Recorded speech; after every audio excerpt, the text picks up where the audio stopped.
Hello, everyone. In this podcast, we will be discussing sensitive topics such as sexual assault. It's important to take care of yourself while listening. Some suggestions are listening while you're in a healthy headspace or knowing who you can reach out to if you become upset. Our 24/7 helpline for crisis calls based out of Central Florida is 407-500-HEAL. By contacting the national hotline at 1-800-656-4673, you can get support and learn about your local resources. There's always someone ready to help.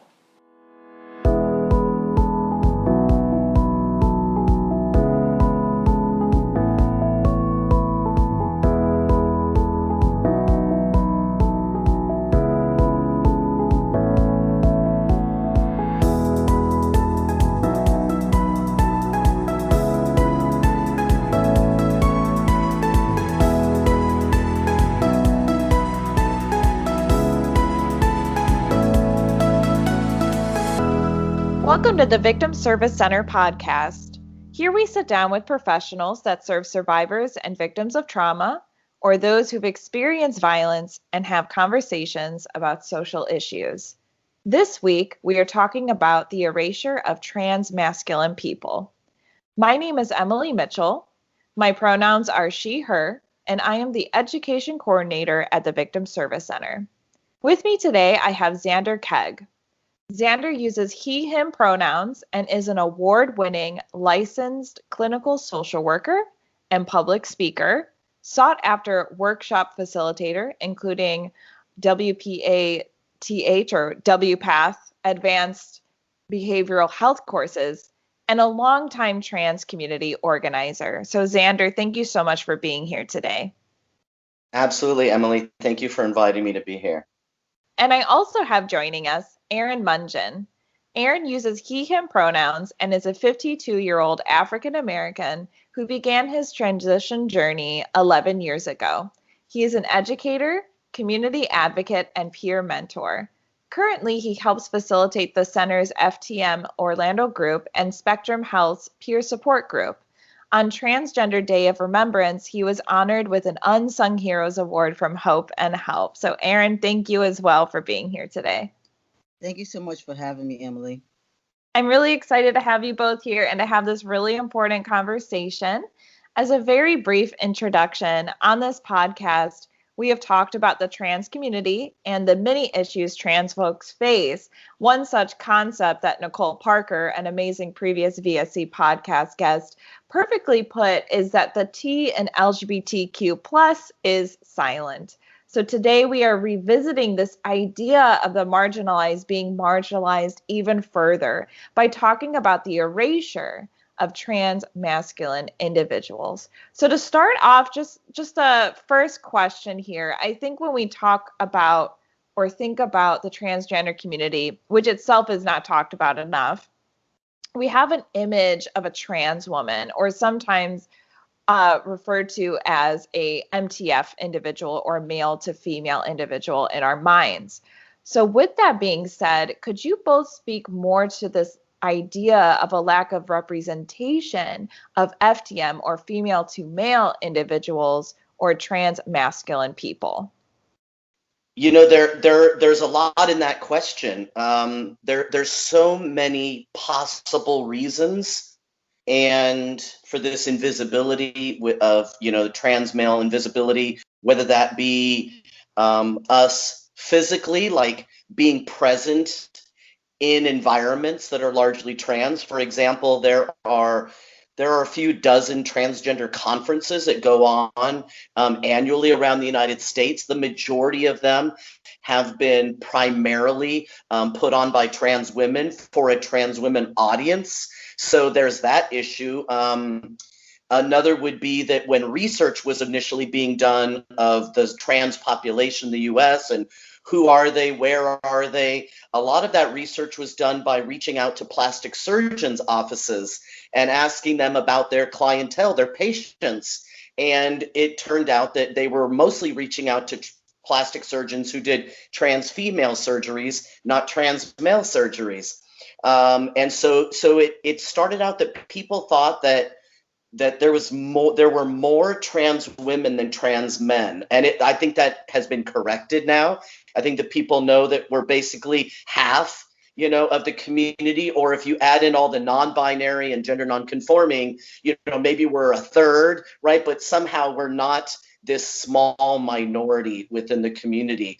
Largely, it has to do with representation of things like trans women being more visible on talk shows, right? Sally Jesse Raphael, Phil Donahue, Oprah Winfrey, you can go on and on, mostly trans women on those shows. So I think it's a lot through the media, through research, and then through community events as well. There has not been a lot of attention focused on reaching out to the FTM community, including the FTM community, and showing FTMs, what our lives are like and what we're doing in the world.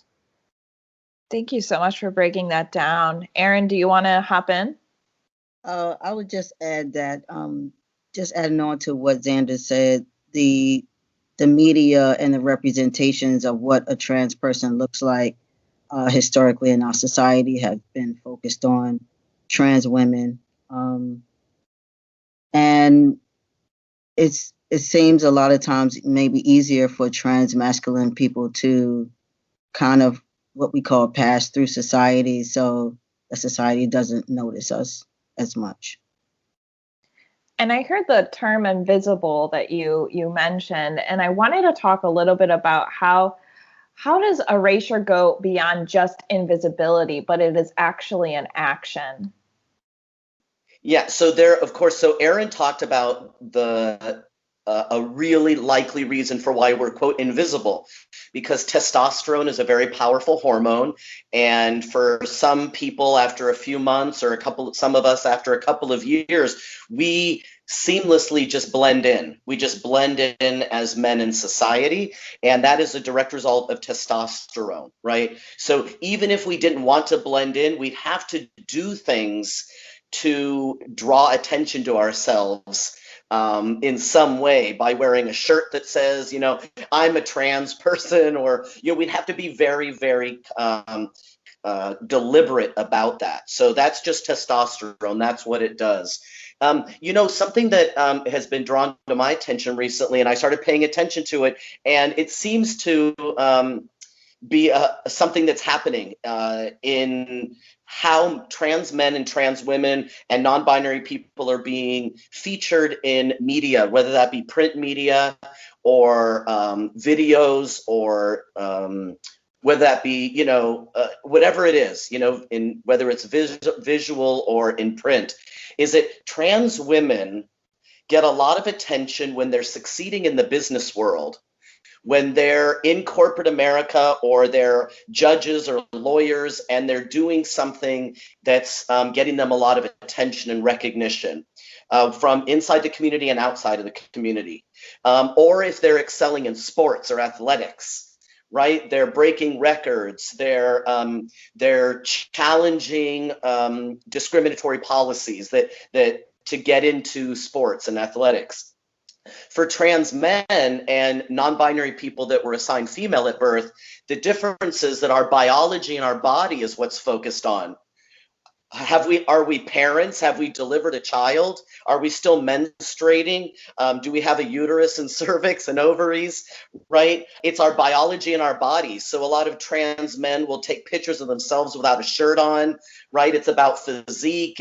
So trans men will be featured on BuzzFeed because they're models, or because they want to make a claim or a statement about how they still menstruate and they need products for their body as a man who menstruates, right? So they're reducing us down to our biology, right? Trans women, their competitiveness in business and sports, and for trans men, our biological and reproductive capacity. So it's the same thing of what was featured about us, or our people, so to speak, prior to our transition. So trans men are reduced down to female stuff and trans women down to male stuff. Like, it's a weird sexism or an inversion of, it's a very interesting phenomenon that's occurring. That is really interesting. It sounds like society is once again still kind of not really recognizing trans people and affirming their identity, and instead still thinking of the identity before. Erin, was there anything that you wanted to jump in on with that point? I think Zander covered a lot of it, but again, that kind of leads into the whole social expectations of what, masculine people and feminine people should be doing. And when feminine people do something that is seemingly outside of the box, because we still, even though women have done amazing things, I think part of society still expect women to still stay in this kind of quote unquote female role. And so even when after you transition, again, what Zander said is that you get the more attention for a woman doing something phenomenal. And when a guy does something, it's just you did what you were supposed to do. That's what you're supposed to do. That's a really good point. We talked, about society, how it's marginalizing the transmasculine identity. But do you both find those that identify as female to male or FTM feel underrepresented in the trans community itself? And if so, could you explain more? I think so, because there's still, even within the community, there's been an expectation to still conform to a certain way of doing things, I think. And that has changed over time. But I know in the past it was like, oh, transmasculine folks, okay, so you're going to transition to be a male and you're supposed to act very masculine and be this certain kind of way. And same thing with, I would think, with male to female. And then when you don't act that way, people are confused and say, oh, well, you don't fit into this box that I expected you to fit in. Or like if a trans man is gay, then, oh, I'm confused. I thought you were supposed to like women because men like women. And that's another social, thing. And with, just because you're part of the LGBT community doesn't mean you don't bring all of those other biases that we've learned in our society, about gender and sexuality. That's a really good point. I always talk about that within feminism, for example.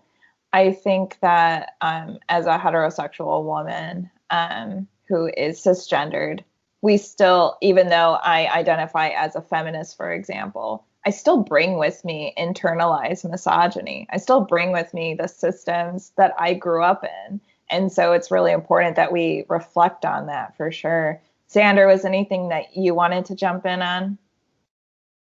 Sure. I wanted to say two things. For those of us who transitioned from female to male, well, in addition to this internalized misogyny that you speak of, there's also going to be internalized misandry, right? There's going to be this sense of like coming into my maleness, being a man in society. I brought with me all kinds of ideas about how masculinity is toxic, or maleness is all about power imbalance. And so that's also a problem to kind of bring this into the community with us. How are we supposed to be able to be healthy emotionally and mentally, spiritually as men, if we have in the back of our mind that somehow being a man is bad or wrong? As far as visibility, there's a very well-known trans man. His name is Aidan Dowling. He's been on the Ellen DeGeneres show. He was featured in Men's Health magazine. So he's very recognizable within the community and outside of the community. And he wrote a whole article on a news magazine not that long ago, within the last couple of years, about trans male invisibility. And he thought he was going to do a Google search. And so he did a Google image search under the keyword transgender. I wanted to read it because I wanted to write it down so I'd be able to report it correctly. He looked at 402 pictures in a row. 402. 20 of those images were of men when he took out images that were cis men and duplicates of the trans men, he was left with 12 images. So out of 402 images, only 12 were independent images of trans men. So that's part of this issue also of invisibility. And that's coming from somebody who's, he's well known, Aidan Dowling. So he is visible, and even he experiences this invisibility. So it's a multifaceted issue. Absolutely. And, now that we've kind of laid the groundwork of the topic of this podcast, which is that invisibility or the erasure of the transmasculine identity, I'd like to ask, and we kind of delved a little bit into it, that $1 million question, which is, why do you think this erasure exists, and why do you think it is happening? I think it exists because, in a general term, society still has not accepted that an assigned female at birth person could be a man. I think in a way, it's still saying that, yes, women can do certain things, but there's this ceiling that you can't pass. There's this thing that you cannot, this line you can't cross. And no matter what you do or how society claims to accept it, we can't accept that. That makes a lot of sense, I think, Erin, when we talk about, sexism in general. There's this idea of like the exceptional woman kind of overcoming the gender that they were assigned to at birth. But at the same time, it does seem like there is that line that you were mentioning, Erin, where there's a certain point where, hold on, I cannot accept that you have affirmed your gender as male. It's like they can't get past that as overall as a society. Is there anything that you'd like to add to that, Zander? I'd like to add two things. One, just as a follow-up to what Erin was saying about this crossing the line. Interestingly enough, when we do cross the line, nobody knows about it, right? So, for example, to toot my own horn a little bit, right? I'm the 2020 National Social Worker of the Year for the National Association for Social Workers. Thank you. But congratulations. Well, that was, sorry, Emilie was applauding. That's what I was saying. But how many people really know about that? That didn't show up on all of the LGBT news blogs, or it didn't show up. It wasn't sent around, the social media, channels. It just doesn't show up, right? So there's that issue too. When we do cross the line, when a trans man like Shannon Minter, who's a lawyer, argues in front of the U.S. Supreme Court in defense of same-sex marriage, who really knows about that, right? So there are these issues too. Like, trans men are doing remarkable things. As far as like why this is happening or what it's all about, as I usually do, I went to my mentor. Right? When I have these kinds of questions and I want to know, and I pick the brain of somebody who has walked this path much longer than I have. And his name is Jameson Green, Dr. Jameson Green. And interestingly enough, he is the author of a very well-known book called Becoming a Visible Man. So that's why I thought he would be the key person to talk to about this. And so in Becoming a Visible Man, he talks about these issues. But I went to him directly and I said, can you just summarize for me? What do you think are the top 3 reasons why trans men or FTMs are mostly invisible? And this is what he said. 1, that being male is the norm, that in general, men just sort of live their lives. They're one of many. Right. So generally speaking, men are attractive based on their success level, whereas women are attractive based on their sex appeal. Right. So men have success appeal and women have sex appeal. So most men are not going to arise to the level of being very successful. So they're just going to blend in. But I'd say that's true for women too. Most women just blend in. Most women don't rise to the level of what would be considered the highest level of sex appeal, right? So I don't find that there's really much difference between men and women. Most of us are just ordinary, average, and we blend in. That's just true. The second thing he said was misogyny in the sense of externally in society.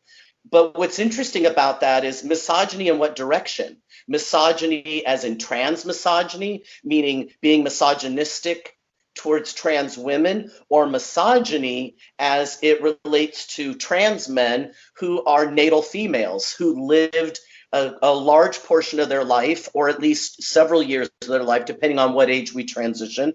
Like Aaron, I'm 54, I've been on testosterone 15 years. So I spent 39 years in the world as a woman. So in what direction is the misogyny going? Perhaps it's both. It's a misogyny towards us as natal females, and it's misogyny in the sense of trans misogyny towards trans women. And why? Because maybe they've traversed a different kind of line, right? They've left the world of men and they've gone into the world of women, and that could be perceived of as a negative by some, right? So there's that issue. And the third is that a lot of times trans men, we just want to live our lives. We just want to live our lives. And because we can more easily blend in because of the power of testosterone, those of us who are on testosterone, we get that opportunity. We get the opportunity to just live our lives. And therefore, we're not as often confronted by extreme levels of prejudice or discrimination or violence, as a lot of trans women will be in public. But trans men are very much exposed to private discrimination and violence in our homes, interpersonal violence, domestic violence from partners and family members. So it's just less visible. And so because it's less visible, perhaps we're also less likely to be visible in our protest of it, right? Coming out loudly and proudly and speaking about these issues because either we don't need to, or because we're hesitant or reluctant to, or because it's maybe we think somebody else will do it. You know, it's sort of like that, there's that phenomenon like the bystander effect. So maybe that impacts us a little bit more, you know, right. Maybe we're less likely to say something because we're like, oh, somebody else will say something. The other issue that I read about recently through a resource by Forge Forward, they have a website called trans/survivors.com, and there are a lot of resources on there. And one of the issues they talk about is that trans people in general are hesitant to report anything that's going on for them because, one, it could jeopardize their privacy, right? And also because it could be seen as a way to undermine their gender identity. Like maybe I'm a trans man because I was victimized in my femaleness, right? So there are reasons why we might not be speaking, because from the female lived experience, it's probably true that we're more likely the victims of assault, various different kinds, emotional, physical, sexual. And if people think that we're trans men because we're trying to snuff out our femaleness because we were victimized, right? So there's all these different factors that go into why we might not be bringing attention to ourselves so that we're not criticized or called into question in our identity. I'm so glad that you shared all of that, and you too, Aaron. That really helps kind of break down this topic, and I really appreciate hearing both of your perspectives and ideas on it. You know, one of the things that you mentioned was the continuation of sexism, and something that I would really like to dive into is actually transitioning. You both were raised, as you mentioned, as women and socialized within that gender role. When we think of the concept of transitioning within the context of the trans community, I believe we solely think of that physical transition. So could you speak to the multifaceted aspects of transitioning? And with that in mind, did you find that transitioning socially brought with it new gender-specific expectations? I would say you definitely bring with you. So you feel like there's so many things you have to learn, right? There's the physical part and decisions you have to make about whether you're going to take T or do surgery. And then there's the big aspect of how you were raised, where you were raised, and what your family structure is. And I feel like that plays a big role. How you travel this journey and the expectations of your family. I would say that from in my neighborhood and my family, what the expectation, even though they didn't know, they were telling me that, but expectation would be for me to transition as a male and be a straight male and to, get married and have kids and never speak about this transition thing again. And just have, your family just accept you as, okay, Aaron is a man now and he's going to do male things. And even my dad said to me one time, he said, oh, we went to this hockey game. This was a couple of years after I started transition. And he said, oh, I get you're just like a regular guy. I'm like, well, I wouldn't say I wouldn't say that, but this is how he kind of was understanding this in his mind. He even thought that like there was something that he did to me as a kid that like, oh, I always wanted a son and I took you out with me all the time, and did this cause you to be like a trans man because I wanted to do these male things with you? And I'm like, I think that if I didn't want to do those things, I probably wouldn't have done them. I probably did them because I wanted to do them. Like I wanted to be the tomboy. You didn't make me into that. So there's always this fear that oh, something happened to you, or there's some reason why you're trans. You were assaulted. So yeah, after the transition, my female family members, we only a couple of years in, and they were asking me like, oh, well, can you carry this box for me, or can you lift this for me? Now it's like, oh, I'm going to do all of these things that you expect me to do. I'm going to hold the doors and all of that. So that's why I brought that back to the what our society expects of us, what our family expects of us. Yeah, it keeps going back to those gender roles again and those ideas of what is feminine, what is masculine, and then putting these expectations on people, including those who have transitioned. It makes sense. And I appreciate you kind of bringing that up in your own experience in regards to those expectations being put on you. I mean, the cultural piece is so important, and it's going to be so different for each one of us.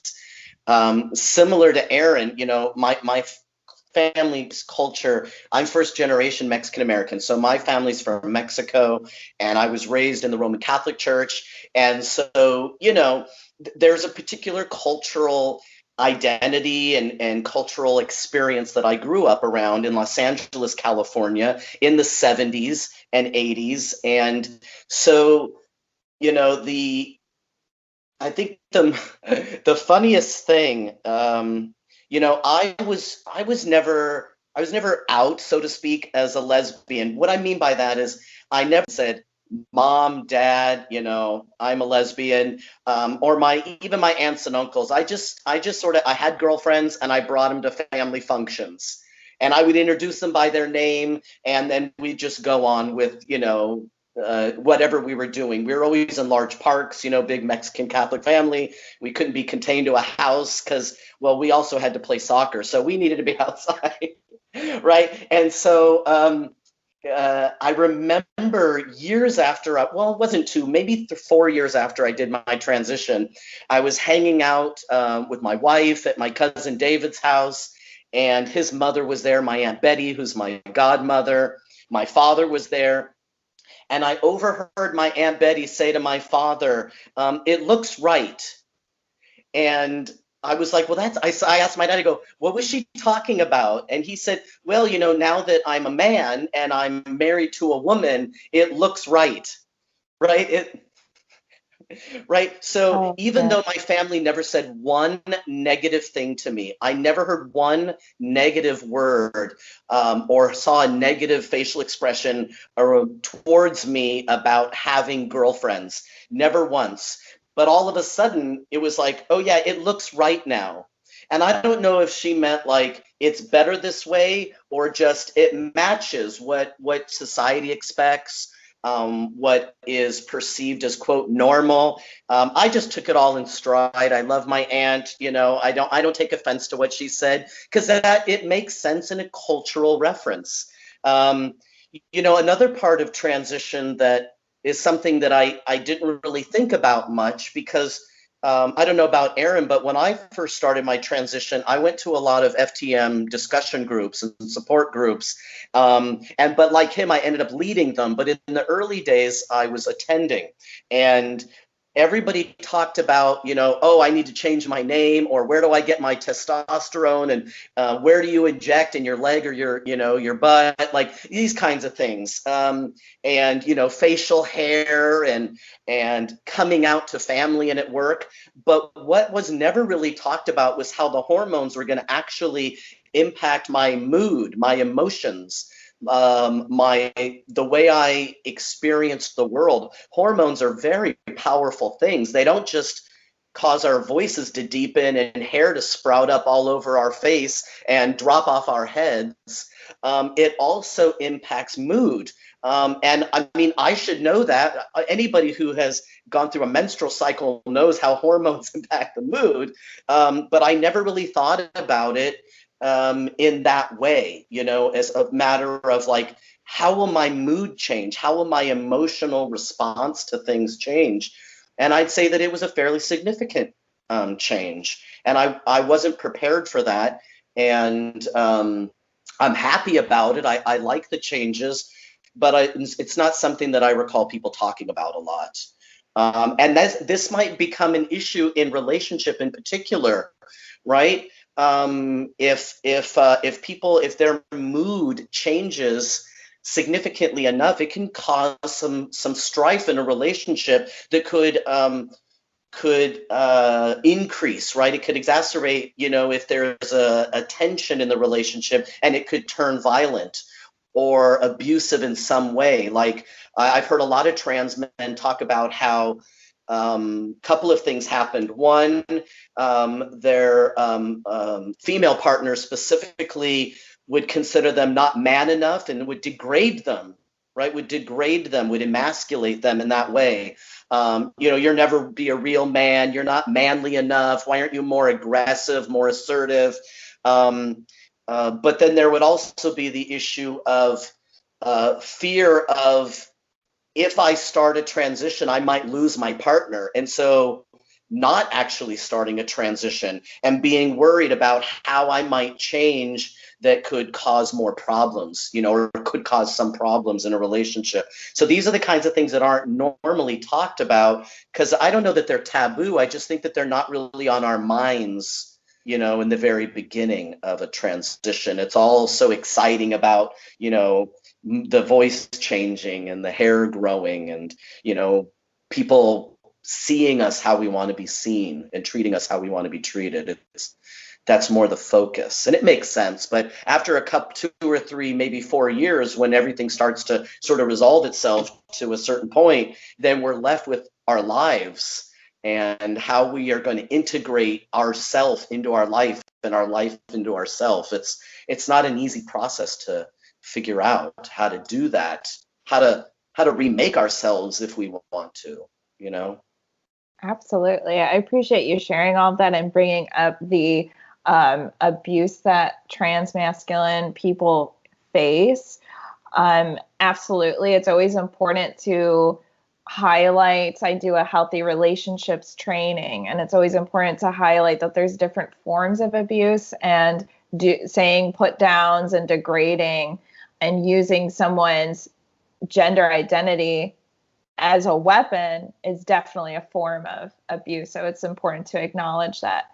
I also wanted to ask, this is kind of off of our little list that I have here, but you mentioned a lot about T and testosterone. Transitioning can look different for everyone, right? So I wanted to ask if you've kind of maybe an example of a different kind of transitioning that might not include hormones, or what could transitioning look like for someone who is FTM? Yeah, someone may decide that they don't want to take testosterone, or they may just take it for a short period of time and then stop taking it. And whatever changes they get, they kind of just go with that. You might just do a social transition. You're just living your life in a more masculine way. You may change the clothing you wear. You may decide to just change your outer appearance. You may bind your chest if you don't have surgery, or you may not. More people are just accepting, making their own decisions of where they want to be on the spectrum these days, which is wonderful. Just be, where you're comfortable. Emilie, I wanted to just add two more things to the list that Aaron provided about non-hormonal types, things that people do who transition. Some people who don't do testosterone will go to a doctor to get some sort of menstrual cycle blocking medication, whether that be birth control or a shot, that stops menses, because they don't want that anymore. And another is some people will actually go through the legal process to change their name to something maybe androgynous sounding, right? If they have a name that's highly feminized or associated with high femininity, they might change it to something that's more androgynous. So I just mentioned those two other things. Thank you so much for breaking that down. I always want to acknowledge that too. It always comes back to it's the individual, right? We talk a lot about you're talking a lot about gender expectations, and based on what gender you affirm this is what you should like, and this is what looks right, and all these things. And it's just important to highlight, we're all individuals, we're all people, no matter what, right? So everyone's transition is going to be different. Everyone's experience is going to be different. I also wanted to ask, if you are comfortable sharing, did you have any struggles that you faced when stepping into masculine spaces? I found it to be, since I started my transition at 41, so I was raised, as female. So that felt very scary to me, and even more different stepping into a male space as a female versus stepping into the male space as a male, and knowing what in my community, what the expectations were for how I'm supposed to act, or how there was just a big fear of, there's a fear of, violence if I'm not accepted, and just being accepted by your friends. So I did it kind of very slowly, and got, ideas and talked to my male friends that I trusted about the whole process, and with other community and other F2Ms, we kind of just went through it together. That's awesome that you have that community together, and even though we're individuals, we're also kind of experiencing this together. So it's nice that you have that community.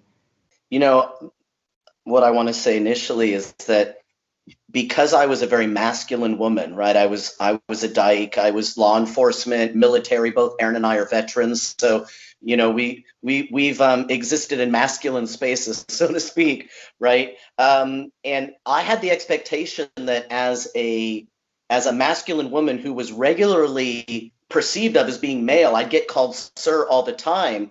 I had this expectation that it would be really easy to just blend, to just go from a dyke to a dude, right? That it would be kind of seamless because, well, people already think I'm a guy anyway. They call me sir all the time. Nothing could have been further from the truth. I think that's a myth. I see Aaron is nodding his head. So I think that's an issue. I had two standout experiences in the first couple of years of transition that I wanted to share. One is I was in an elevator once with a gentleman. It was the two of us. I was going up to the 26th floor in a high rise in downtown San Francisco. He was in an all green uniform. It wasn't military. It was more like maybe he was there to work on the air conditioning or the, the electricity or something, right? He was a worker uniform. And we rode up in complete silence. And as I was getting off the elevator at the 26th floor, he said to me, "Take it easy, brother." And it hit me. I definitely had a physical reaction because that was the first time something like that had ever happened. It felt, it was unfamiliar to me, the feeling. It was very, very, once I thought about it, it was very, it was a very positive experience. And then I started to think about how I never really felt that kind of experience in all my years in lesbian community and being around, the quote sisterhood, right? There was something about this total stranger man who didn't say a word to me for 26 floors, calling me brother. It was the most affirming thing I had experienced in my life. That's how powerful it was for me.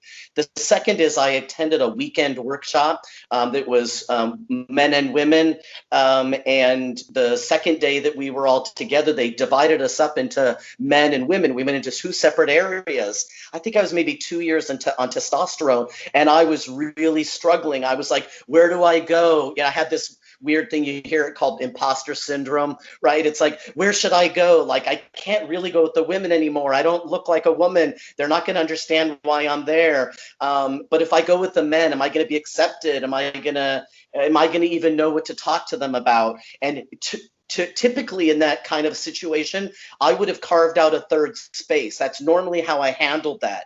I would stand up, I would raise my hand, and I would say, I'm going to create a third option. If you'd like to join me, come over here. I'm an androgynous dyke, or I'm a trans person, and I would do that. But I was sort of like, you know what? I'm not going to do that. I'm going to see what it's like, and I'm going to go with the men. And I spent the whole day with the men. And I didn't disclose that I was trans until the third day when we were all together. And there was, typically in a room full of men, there's at least one, if not more than one, person that's like the man's man, right? Like the guy in the room that's just so comfortable in his own skin. He's not cocky or arrogant. He doesn't keep to himself. He floats around. He's very social and everybody sort of gravitates towards him, right? He's the man's man. That's typically what people call them. And that guy came up to me at the end of the third day, smacked me on the chest, right? I had already had top surgery, right? Like patted me on the chest, which is a very male thing to do, which I had to get used to also. Men coming up and sort of hitting you with their open hand on your chest, like they would on your back, And he did that to me, and he said, it's good to see you, brother, right? So like, it was like two experiences within about a year of each other where just some random guy, right? I didn't know this guy. I just saw him milling about in the room, and having that level of confidence and sense of self. And he saw something in me, right? Like I had said, hi, this is who I am. This is what I'm doing in the world. And he wanted to say to me, I see you. I appreciate you. You're part of us. It was, again, a very powerful and affirming experience. I haven't had experiences like that since. That sort of hasn't happened since then. But those were two things that happened in the first couple of years that were very affirming for me. I love you sharing that. Thank you so much. I have another question here. Was there ever a moment where you clearly experienced male privilege at all? Well, there's been many experiences, and I would say I felt like I experienced male privilege. I can relate to everything that Zander just said. And from those moments on, I consider the way that I'm treated in society as a male privilege, and it becomes very noticeable. And I remember those moments when I just noticed that someone was treating you differently or listening. And this is one thing that I've shared with a lot of other FDMs was, oh, now people are listening to your ideas. So let's say you're at work and you're at a meeting, and you know, before no one was really paying attention to your ideas, and now it's like, oh, well, let's listen to what Aaron has to say. Oh, Aaron, that sounds like a really good idea. Oh, you should really run with that. And I'm thinking, this didn't happen. A few years ago, you were just ignoring me, and now you're listening to me.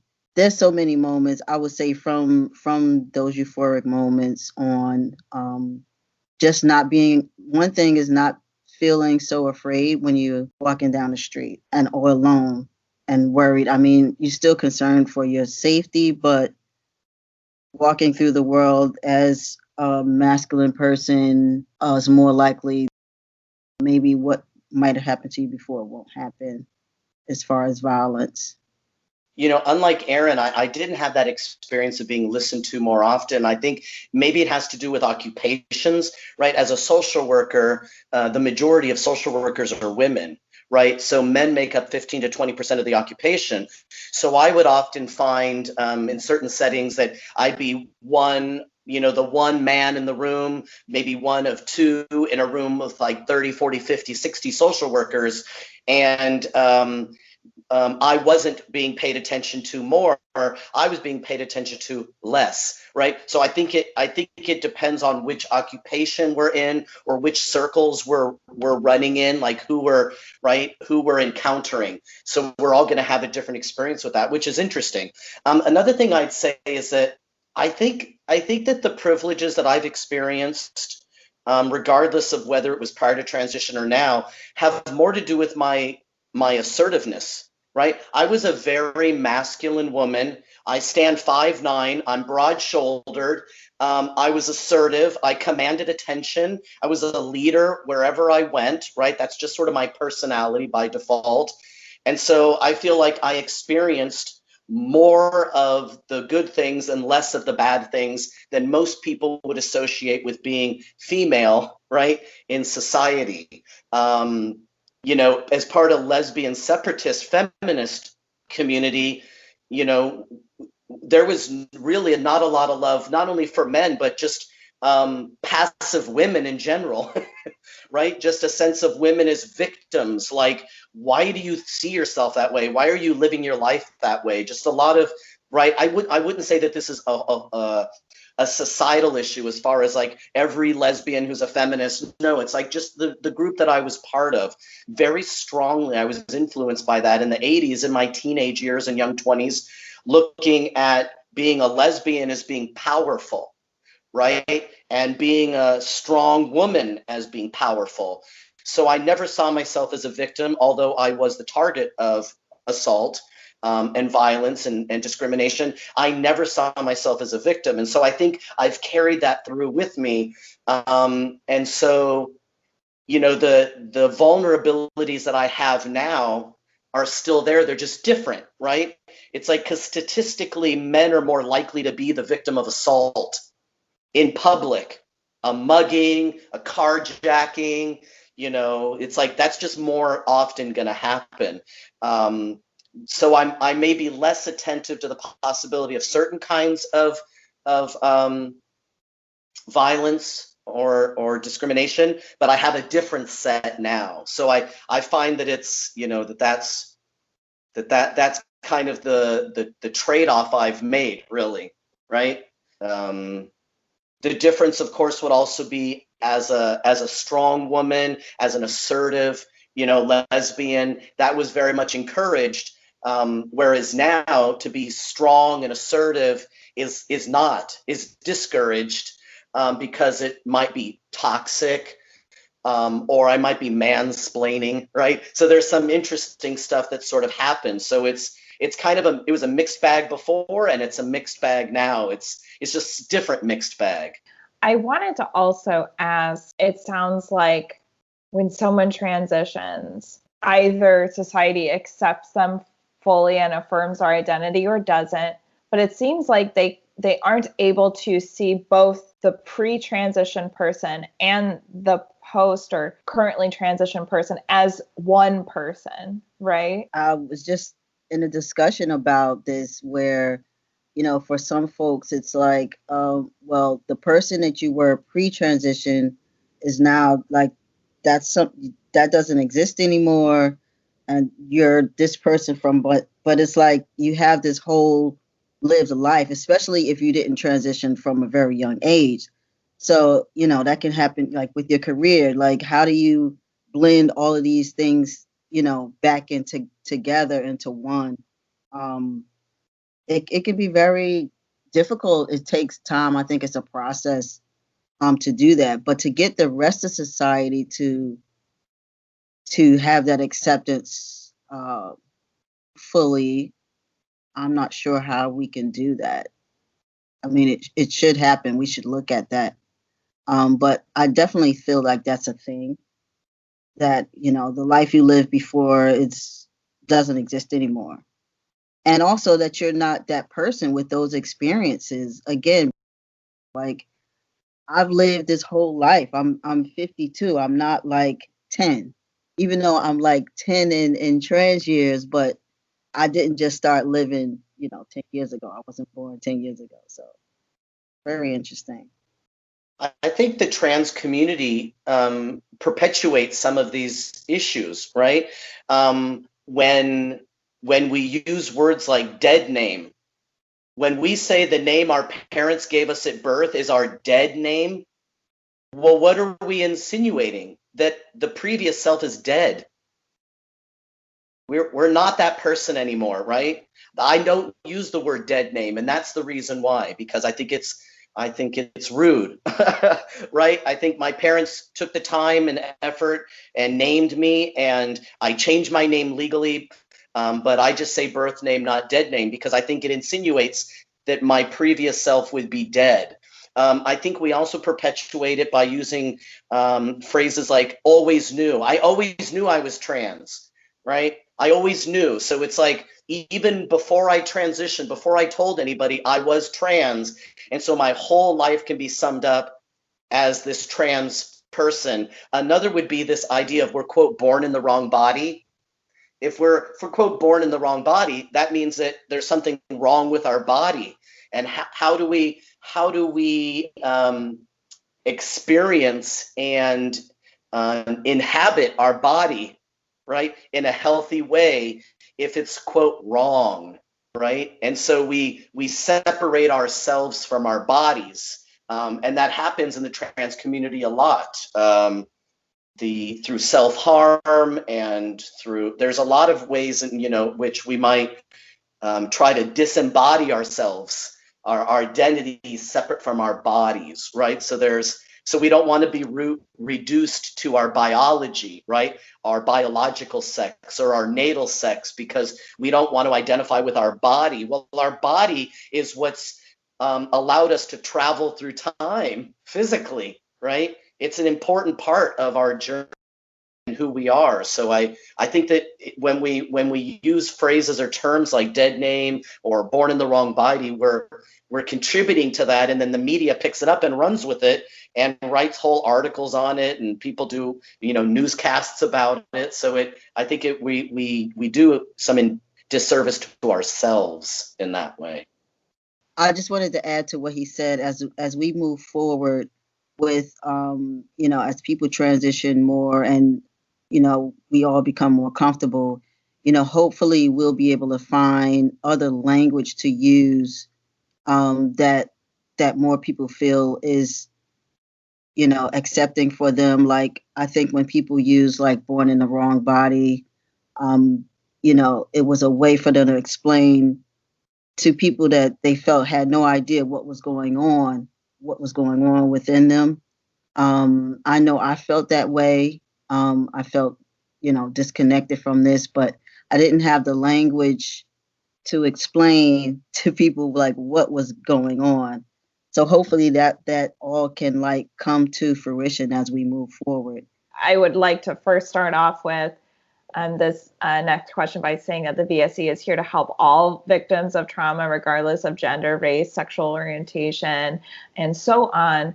with that, I would like to acknowledge how male victims of sexual and domestic violence may have difficulties accessing resources, and how trans men may have an even more difficult time doing so. We talked a little bit about it, so if you want to speak more to it, you're more than welcome to, but also if you would be able to share additional resources for transmasculine survivors, that would be awesome as well. So there is a really wonderful website, trans-survivors.com, and there are resources there for trans individuals, the partners of trans people, and also providers, whether it be mental health or service providers. So lots and lots of good information there that's research-based and can be a wonderful resource for individuals. The other thing I would ask, or I would request, is that I think it would be imperative for organizations that provide services to assault survivors would be to put trans people on their board of directors. Right? That's how you're going to draw attention. That's how you're going to make sure. It's like, and maybe it starts out, you have one trans woman and one trans man, or maybe a non-binary, but bringing people on board who have that lived experience and can go into their community and gather information and resources that then can be utilized in those spaces. I think that would be a great place to start, to make it so that people feel that they can go to that service center and they can get the services and resources that they need. I think a partnership with providers who provide care to the trans community is a great way for organizations like yours to get to that community as well. So as a final question, recently we had a podcast episode on Transgender Day of Remembrance, a time where we honored those that were murdered due to transphobia. So Zander, you mentioned that this year there are more names of FTM individuals that are being memorialized than years prior. With that, do you think people are becoming more aware of transmasculine people, or do you see this erasure going away or getting worse? And of course, either of you can jump in anytime. I think it has anything to do with more visibility. I think it's just unfortunate that there were trans men that were there whose lives were taken. I just want to draw attention to the fact that not everybody that's on that list was killed because of transphobia, right? Because they just happened to be trans and they were murdered, right? So not all of them were murdered because of transphobia. So I think that's a bit of a misnomer that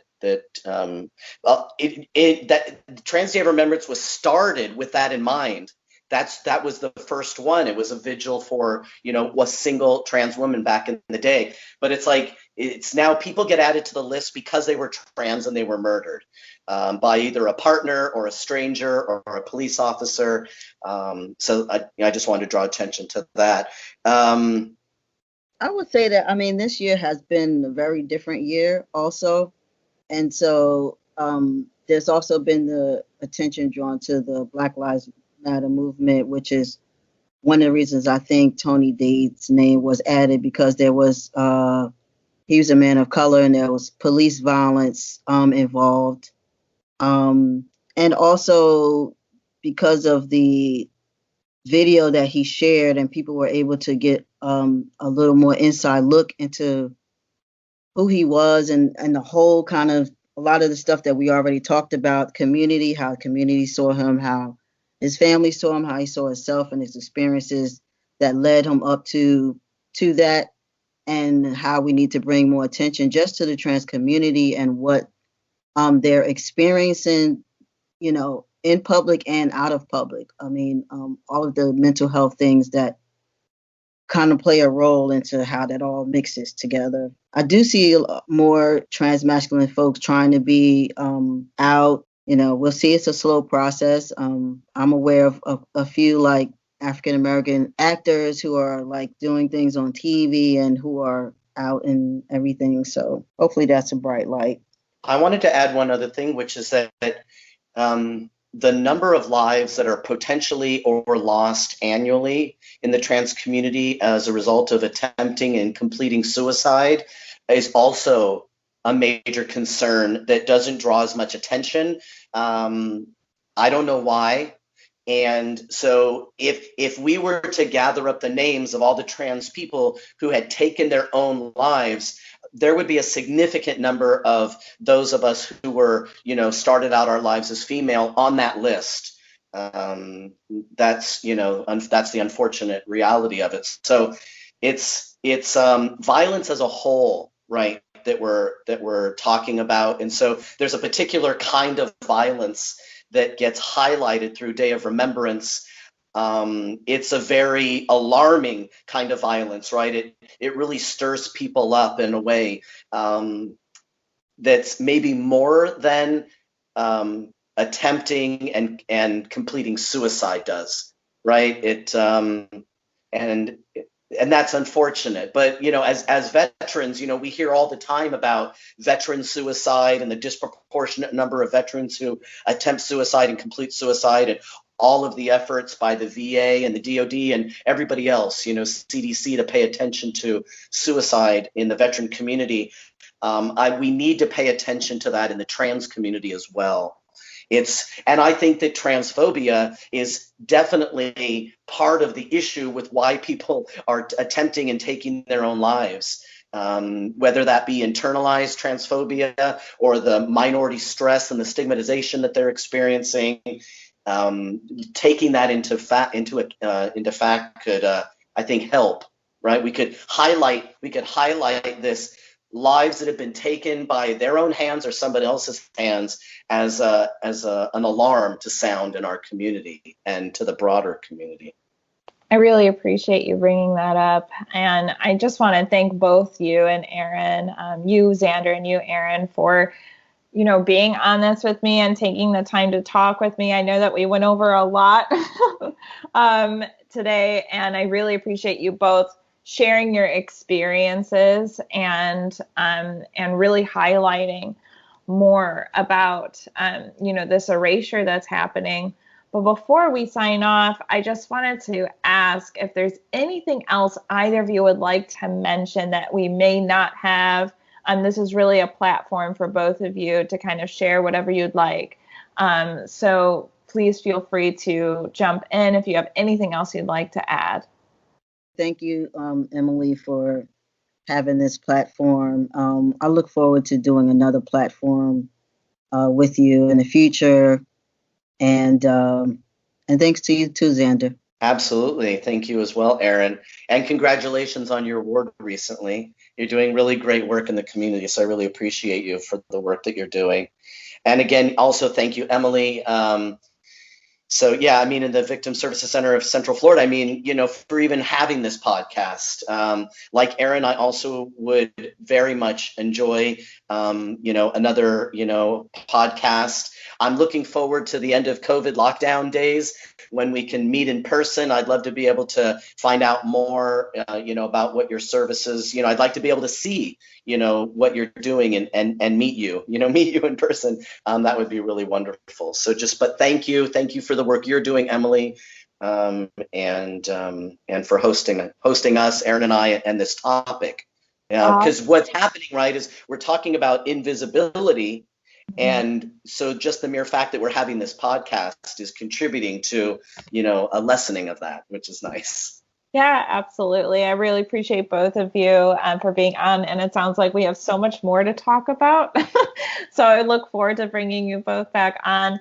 But I think that's a wonderful place to sign off. So thank you for listening to the Victim Service Center podcast. The VSC is a nonprofit organization that provides free, confidential counseling services for victims of any kind of trauma in Central Florida. To learn more about our services, please visit victimservicecenter.org. And to everyone listening, healing is not linear. You are not alone. And thank you, Aaron and Zander, once again for being on with me today. You're very welcome, and thank you. You're welcome.